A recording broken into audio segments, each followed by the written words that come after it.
Hello everyone and welcome into my yoga class. This is where I teach yoga at Zest Your Life in Amstelveen near Amsterdam in the Netherlands. And it's awesome to do my classes live as well as I do online, of course. And today I'm addressing topic spirituality because of course it's spirituality week at my page, Facebook page, JJ van Zon. Today I start, yeah, woohoo! So what was it that I want to address? So let's get to my notes. All right, yes, spirituality. Earlier this week I talked about spirituality, that it's a myth, that it's airy-fairy. It's actually the most grounding tool that I've ever had. And now I really want to address that other beneficial part, is that spirituality guided me to be more authentic. I got to know who I was, my true source, my true values, my true belief, and I got the trust to stick with that. So I would speak up, I would speak my mind if instead of going along with the popular people or the opinions that are all over. I'm not afraid to be me. I'm not afraid to be different. I don't want to hurt people's feelings, so I'm not blabbing everything like many people do on the internet right now. They believe they can say anything and hurt their feelings because, hey, this is what I believe. But that's not really what I mean. I mean, I'm authentic, but still I'm acting out of kindness and positivity. And if I don't, it will be a lesson that I won't repeat it the next time. But being authentic is not easy. It's a journey, and it's an awesome journey. Yes, because you really get to know yourself. And when after my dance career ended, for a couple of years I wasn't in a nice place. I was really depressed. Because I didn't have a life purpose anymore. And of course my passion was always dancing. And I've worked hard to become a dancer because I was so misunderstood in the little village in the south of Holland where I came from. Because boys don't dance, and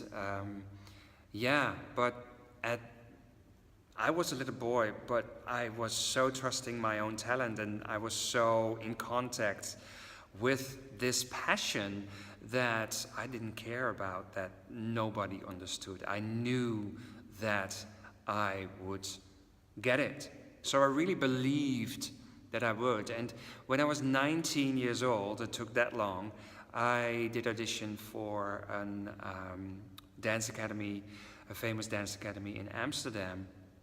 And I got accepted, and for the next 4 years I was living the life of fame, if you're old enough to know that movie. And that was awesome, and I was really, really in line with my purpose. I've experienced 12 years, 13 years, or a little bit like that, of a dance career, an awesome dance career, working with amazing artists and big companies, tours, musicals. That was just awesome. And after a couple of years, it just felt like I was doing repetition, and the industry changed because the internet came up, all those programs like Idols, So You Think You Could Dance, had also some influence. I mean, Holland is a tiny country, so all the dancers here knew each other and we backed each other up. And all of a sudden, because of the internet, there were a lot of other people who didn't do an academy, but also were amateurs, but they could dance a little bit, and they also got jobs and stuff.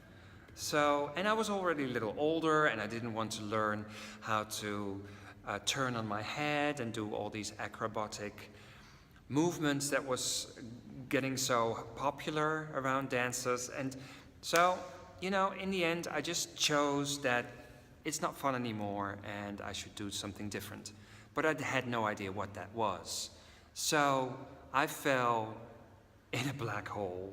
And so I started blaming everyone and of course feeling guilty. I felt ashamed. I had made the wrong choices. My parents were right.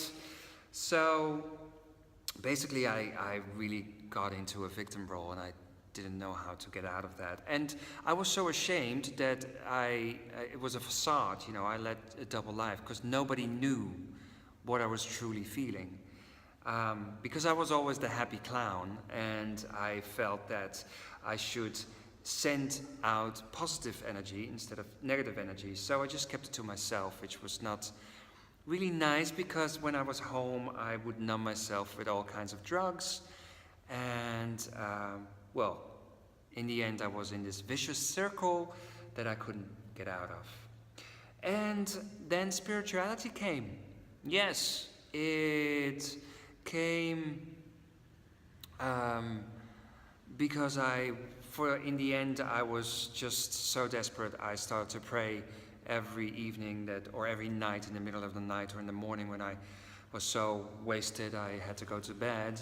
And I would just pray and say, oh please, somebody get me out of here, because I don't want to be like this anymore. I don't want to be this person. I have this light and love to give, and I don't know how, but I need help. And then after about 2 months, I think I've just felt this pull, and I heard this voice telling me to meditate.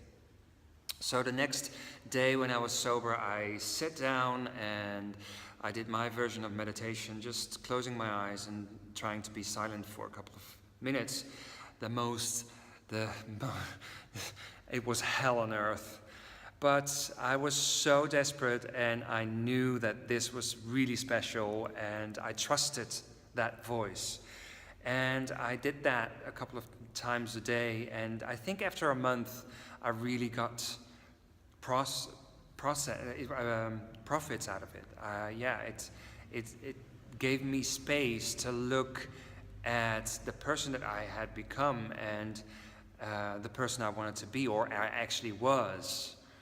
And that gave me hope, and hope turned to faith, and faith turned into a belief that I could get out of here. I could change, I could be happy again and love my life and be peaceful.